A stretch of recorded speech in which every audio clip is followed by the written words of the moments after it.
Hello' everyone, welcome to study insight. পুনৰ এবাৰ স্বাগতম জনাইছোঁ আপোনালোকক ষ্টাডি ইনচাইটলৈ। আৰু আজি আমি ডিছকাছ কৰিম আমাৰ ৰিচেণ্টলি হৈ যোৱা ইণ্ডিপেণ্ডেন্স ডে 2022ৰ কিছু ইম্পৰ্টেণ্ট হাইলাইট আৰু কিছু ইম্পৰ্টেণ্ট স্কিমৰ কথা, যোনবোৰ আমাৰ চেণ্ট্ৰেল গভৰ্ণমেণ্ট আৰু আমাৰ আছাম গভৰ্ণমেণ্টে নতুনকৈ ইণ্ট্ৰডিউচ কৰিছে।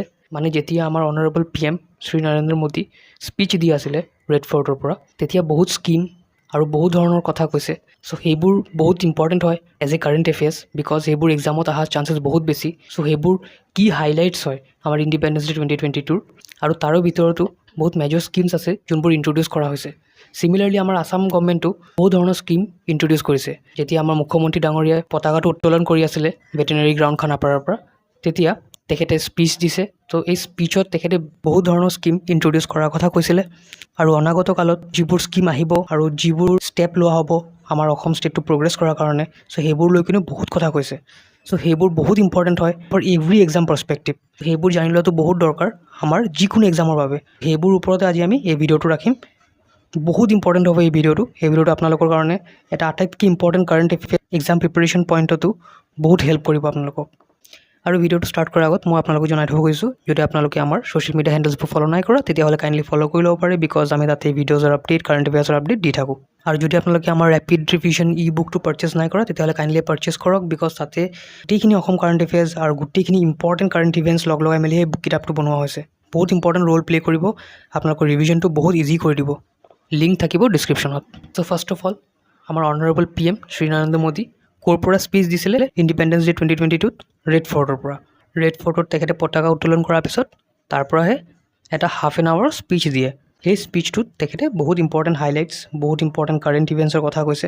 আমাৰ ইণ্ডিয়া কেনেকৈ প্ৰগ্ৰেছ কৰিব, নেক্সট 25 ইয়াৰ্ছটো কিয় অমৃতকাল কোৱা হয়, আৰু আমি কেতিয়া এটা ডেভেলপ কাণ্ট্ৰি হ'ম। চ' সেইবোৰ লৈ কিনি বহুত কথা কৈছে। চ' সেইবোৰ আমি এতিয়া জানিম। চ' প্ৰথমটো হ'ল, আমি কনফিউজ হৈ যাওঁ, এইটো 75 ইয়াৰ অফ ইণ্ডিপেণ্ডেন্স নে 76 ইয়াৰ অফ ইণ্ডিপেণ্ডেন্স। 15 আগষ্ট 2022 হ'ল আমাৰ 76th ইণ্ডিপেণ্ডেন্স ডে। যদি আমি 15 আগষ্ট 1947ক ফাৰ্ষ্ট ইণ্ডিপেণ্ডেন্স ডে মানো, তেতিয়া আমি যদি কাউণ্ট কৰি গৈ থাকোঁ, 47ৰ পিছত 48, 49, 50 তেনেকৈ যদি আহি থাকোঁ, চ' 2022ত মানে এই বছৰ 15 আগষ্টটো হ'ব আমাৰ 76th ইণ্ডিপেণ্ডেন্স ডে।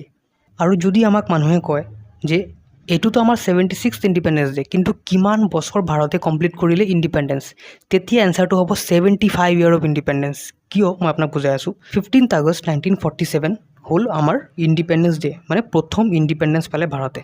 কিন্তু পালেহে, কমপ্লিটটো কৰা নাই নহয় এবছৰ ইণ্ডিপেণ্ডেন্সৰ। নেক্সট ইয়াৰ যেতিয়া 15 আগষ্ট 1948ত এবছৰ পূৰা হ'ল আমাৰ ইণ্ডিপেণ্ডেন্সৰ। চ' তাৰমানে সেইটো হ'ল আমাৰ 1 ইয়াৰ অফ ইণ্ডিপেণ্ডেন্স, মানে এবছৰ আমি ইণ্ডিপেণ্ডেন্স কমপ্লিট কৰিলোঁ। চ' তাৰপিছত হ'ব 15 আগষ্ট 1949।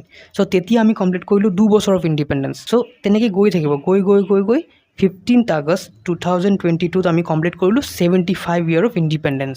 চ' এই কুৱেশ্যনটো অহাৰ চান্সেছ আছে, যেনেকৈ it was India's days number of independence day. তেতিয়া আমি ক'ম 76th ইণ্ডিপেণ্ডেন্স ডে। কিমান নম্বৰ ইণ্ডিপেণ্ডেন্স ডে এইটো? 76 নম্বৰ ইণ্ডিপেণ্ডেন্স ডে। কিন্তু যদি কয় ইণ্ডিয়া কিমান বছৰ কমপ্লিট কৰিলে ইণ্ডিপেণ্ডেন্স ডে, তেতিয়া হ'ব India has completed 75 years of independence.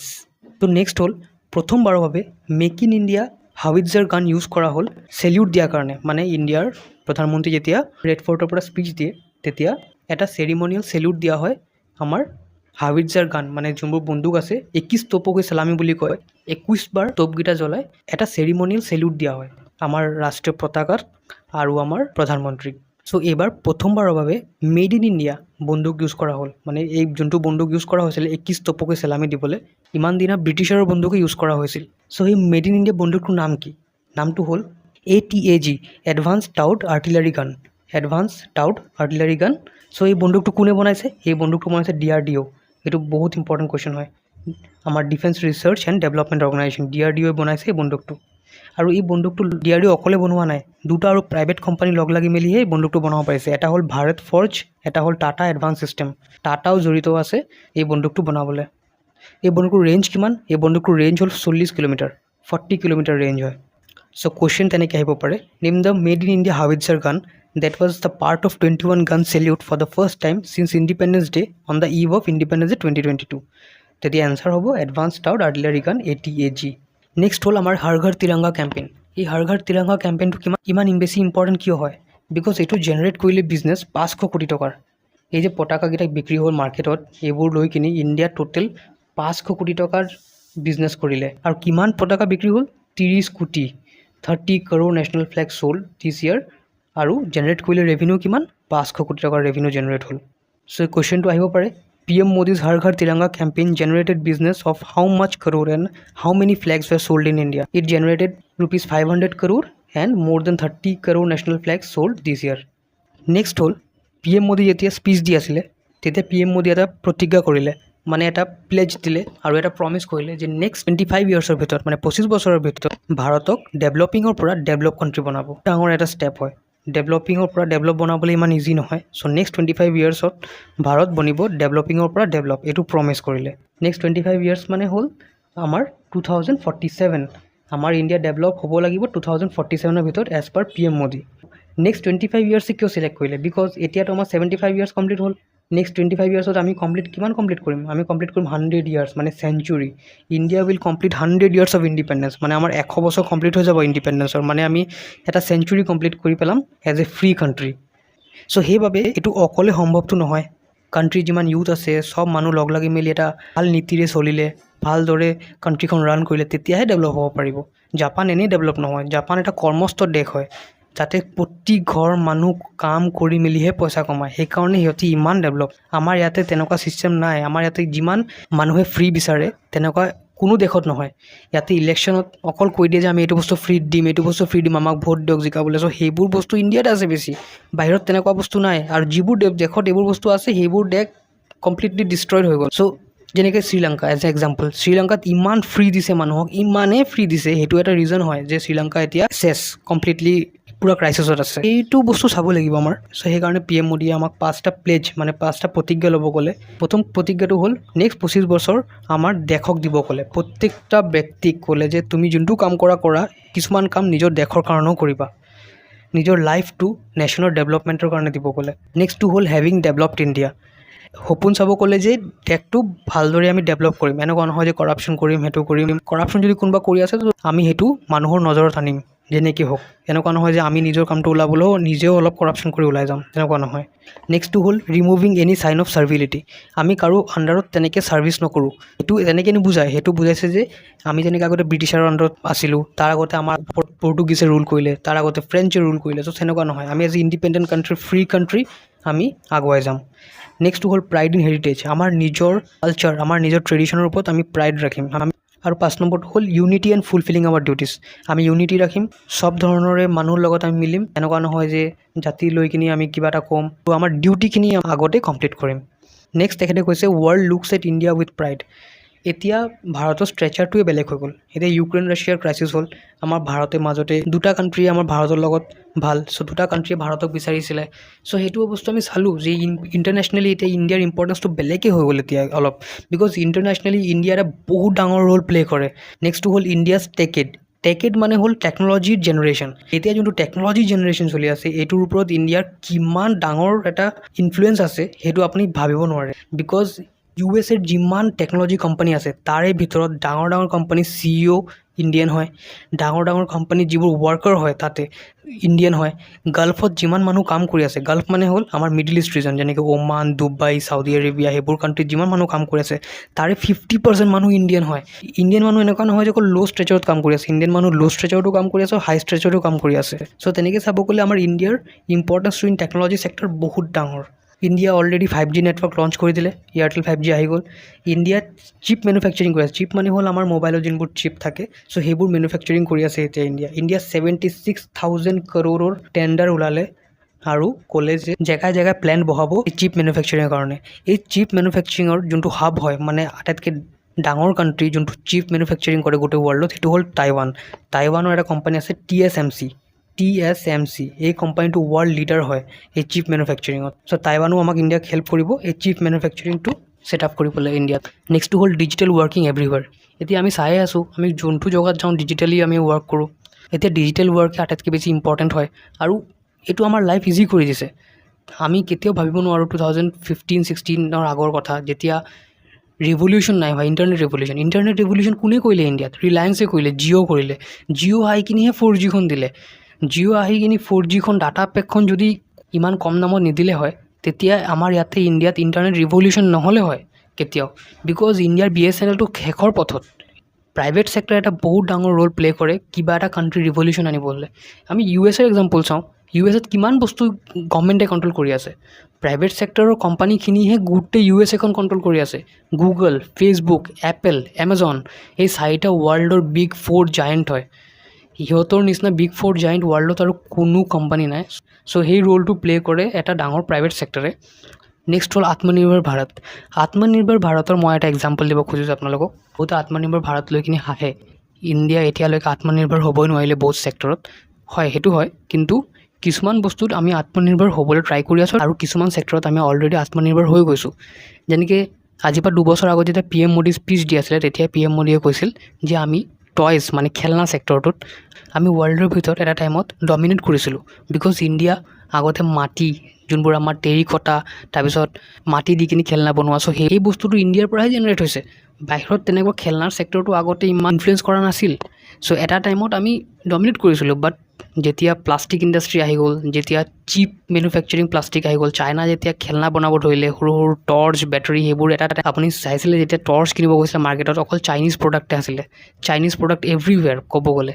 আপুনি এটা পেঞ্চিল কিনিব গ'লেও চাইনিজ প্ৰডাক্ট আছিলে, এটা পেঞ্চিল বক্স কিনিব গ'লেও চাইনিজ প্ৰডাক্ট আছিলে। চ' সেই ছেক্টৰটোক PM মোদী ক'লে যে আমি এই ছেক্টৰটোক এতিয়া আকৌ ৰিভাইভ কৰিম, আমি এই ছেক্টৰটোত আকৌ ডমিনেট কৰিম গোটেই ৱৰ্ল্ডৰ ভিতৰত। চ' এই স্পীচটো দিয়াৰ পিছত টয় ছেক্টৰটো বহুত ইম্প্ৰুভ কৰিলে। যেনেকৈ যেতিয়া এই স্পীচটো দিছিলে 2 বছৰ আগত PM মোদী, তেতিয়া আমাৰ টয় ছেক্টৰ, অকল খেলনা ছেক্টৰটো গোটেই ইণ্ডিয়াৰ ভিতৰত ভেলুৱেশ্যন আছিল 300 পৰা 400 কোটি টকাৰ। এতিয়া 2 বছৰৰ পিছত সেই ছেক্টৰটোৰ ইণ্ডিয়াতে ভেলুৱেশ্যন হ'ল 2600 কোটি টকাৰ, আৰু এই গ্ৰ'থটো 61% হয়। আৰু আমি ইণ্ডিয়াত ইমান দিনা ধৰি প্লাষ্টিক বস্তু, খেলনা বস্তু চব ইম্পৰ্ট কৰি আছিলোঁ চাইনাৰ পৰা, US পৰা। এতিয়া আমাৰ ইম্পৰ্টটোৱে কমি গ'ল 70%। এতিয়া উল্টা আমি এক্সপৰ্ট কৰি আছোঁ বিদেশক, চাইনাত, এই খেলনা ছেক্টৰটো। চ' আমাৰ গ্ৰ'থ 61% হৈ গ'ল। এতিয়া আমি এই বস্তুটো চাব লাগিব, এটা কাণ্ট্ৰি তেতিয়াহে গ্ৰ' কৰিব যেতিয়া তাৰ বিজনেছখন ষ্ট্ৰং হ'ব। So' innovation and business plays a very big role in a country's growth and in a country's economy. এতিয়া আমি কিছু কথা জানিম অসমৰ বিষয়ে। আমাৰ ইণ্ডিপেণ্ডেন্সৰ দিনা আমাৰ মাননীয় CM শ্ৰী ডক্টৰ হিমন্ত বিশ্ব শৰ্মাই বহুত স্কিমৰ কথা ক'লে, বহুত ধৰণৰ হাইলাইটছ দিলে, যেনিবা আৰু অসম কেনেকৈ কি ডেভেলপ কৰিব। চ' সেইবোৰৰ ওপৰত আমি এতিয়া অলপ বস্তুখিনি আলোচনা কৰিম। হিমন্ত বিশ্ব শৰ্মাই ক'লে যে লাষ্ট কিছুমান বছৰ ধৰি কিনি আমি ডাঙৰ ডাঙৰ প্ৰজেক্ট, ডাঙৰ ডাঙৰ মিছন লঞ্চ কৰিছোঁ, যেনেকৈ মিছন বসুন্ধৰা, মিছন ভূমিপুত্ৰ, মিছন সদ্ভাৱনা, তাৰপিছত অৰুন্ধতী স্কিম। চ' তেনেকুৱা বহুত ভাল ভাল স্কিম গভৰ্ণমেণ্টে লঞ্চ কৰিছে। আৰু অসম এতিয়া টপ 5 ষ্টেটৰ ভিতৰতো কিছুমান ছেক্টৰত আহি গ'ল ইন এ প্ৰগ্ৰেছিং ৱে, অলপ ভাল আৰু ডেভেলপিং ৱেৰ ভিতৰত 5 নম্বৰ ষ্টেটৰ ভিতৰতো সোমাই গ'ল কিছুমান ছেক্টৰত। নট ইন এভৰি ছেক্টৰ, প্ৰতিটো ছেক্টৰত নহয়, বাট কিছুমান ছেক্টৰত। যেনেকৈ কেঞ্চাৰ কেয়াৰ ছেক্টৰ, এছিয়াৰ ভিতৰত আটাইতকৈ ডাঙৰ কেঞ্চাৰ কেয়াৰ ছেক্টৰ এতিয়া অসমত আছে। ছ'লাৰ এনাৰ্জিত এতিয়া অসম সোমাই গ'ল, ছ'লাৰ প্লেণ্ট অলৰেডি 3খন অ'পেন হৈ গ'ল। চ' তেনেকুৱা ছেক্টৰ অলৰেডি আহি আছে। চ' আমি বহুত ষ্টেটৰ পৰা আগুৱাই গ'লোঁ এতিয়া। চ' নেক্সটটো হ'ল আছাম ষ্টেট এন্থেম অ' মোৰ আপোনাৰ দেশ included in melodies of freedom. মানে অসমৰ যোনটো ষ্টেট ছং আছে অ' মোৰ আপোনাৰ দেশ, সেইটো ইনক্লুড কৰা হ'ল চেণ্ট্ৰেল গভৰ্ণমেণ্টৰ মেলোডিজ অফ ফ্ৰীডম। নেক্সটটো হ'ল অসম গভৰ্ণমেণ্ট 1000টা ল'ৰা ছোৱালীক, মানে 1000 ইউথ, আমাৰ যোনটো আন্দামান আৰু নিকোবাৰৰ চেলুলাৰ জেল আছিল, চ' সেই চেলুলাৰ জেলটোক পঠাব এজ এ এডুকেশ্যনেল টুৰ। সেইটো এটা এডুকেশ্যনেল টুৰ হ'ব। এই চেলুলাৰ জেলটোক বহুত ডাঙৰ ডাঙৰ ফ্ৰীডম ফাইটাৰক ৰখা হৈছিল এটা টাইমত। চ' সিহঁতৰ ছেক্ৰিফাইচকেইটা জানিবলৈ আমাৰ অসম গভৰ্ণমেণ্টে 1000 ইউথক পঠাব সেই চেলুলাৰ জেলটোক। চ' কুৱেশ্যন এটা আহিব পাৰে, Assam government will send how many youths to cellular jail this year on an educational tour to help them get inspired from the sacrifices of our freedom fighters. So' এনচাৰটো হ'ব 1000। নেক্সটটো হ'ল আমাৰ ইউনিভাৰ্চেল হেল্থ ইঞ্চুৰেঞ্চ, যোনটো আমাৰ Ayushman Bharat scheme হয়। আয়ুষ্মান ভাৰত স্কিমত অসম গভৰ্ণমেণ্টে আৰু 58 লাখ মানুহ সোমাব।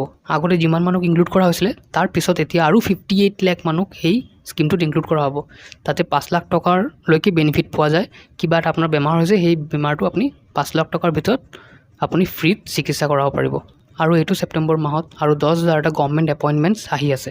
মানে good news for Assam youth aspirants, যোনে যোনে অসম গভৰ্ণমেণ্টৰ এক্সামৰ কাৰণে প্ৰিপেয়াৰ কৰি আছে। নেক্সটটো হ'ল আমাৰ এডুকেশ্যন ছেক্টৰটো বুষ্ট কৰিবৰ কাৰণে অসম গভৰ্ণমেণ্টে 10,000 কোটি টকা ইনভেষ্ট কৰিব গভৰ্ণমেণ্ট হায়াৰ ছেকেণ্ডেৰী স্কুল আৰু গভৰ্ণমেণ্ট হাই স্কুলকেইটাক ইনফ্ৰাষ্ট্ৰাকচাৰটো বিল্ড কৰাৰ বাবে। নেক্সটটো হ'ল গভৰ্ণমেণ্টে এটা নতুন স্কিম আনি আছে, আমাৰ যোনবোৰ ফ্লাড হৈ থাকে ন, সেই ফ্লাডবোৰ কণ্ট্ৰল কৰাৰ কাৰণে। আমাৰ যোনবোৰ ৱাটাৰ বডিজ আছে, যেনেকৈ দীপৰ বিল, সৰু সুৰা যোনবোৰ লেক আছে, সেই লেককেইটা ভালদৰে ইউটিলাইজ কৰিব সেই ফ্লাডকেইটা কণ্ট্ৰল কৰাৰ কাৰণে। আৰু গভৰ্ণমেণ্টে ছেটআপ কৰিব নতুনকৈ 15,000টা anganwadi centre for children welfare. নেক্সটটো হ'ল গভৰ্ণমেণ্টে এটা বাছ লঞ্চ কৰিলে সেইটো বাছটোৰ নাম হ'ল বিদ্যাৰথ। সেইটোৰ ভিতৰত টিচাৰ থাকিব, কিতাপ থাকিব।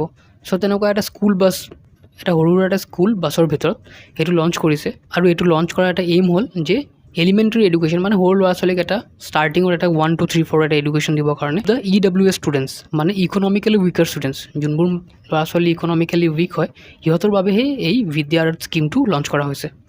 আৰু নেক্সটটো হ'ল অসমৰ যোনবোৰ ছেল্ফ হেল্প গ্ৰুপ আছে SHG, সিহঁতি কিমান নেশ্যনেল ফ্লেগ চেল কৰিলে আৰু কিমান কোটি টকা মানুহে স্পেণ্ড কৰিলে নেশ্যনেল ফ্লেগ কিনিবলৈ অসমৰ ভিতৰত, যে পাৰ্ট অফ হৰ ঘৰ তিৰংগা কেম্পেইন। চ' অসম গভৰ্ণমেণ্টৰ SHG মানে ছেল্ফ হেল্প গ্ৰুপকেইটা চেল কৰিলে 42 লাখ ফ্লেগছ, মানে 42 লাখটা ফ্লেগ চেল কৰিলে। মানুহে স্পেণ্ড কৰিলে 17 কোটি টকা এই ফ্লেগকেইটা কিনিবলৈ, মানে গভৰ্ণমেণ্টে ভাল ৰেভিনিউ কমালে এই হৰ ঘৰ তিৰংগা কেম্পেইনৰ আণ্ডাৰত।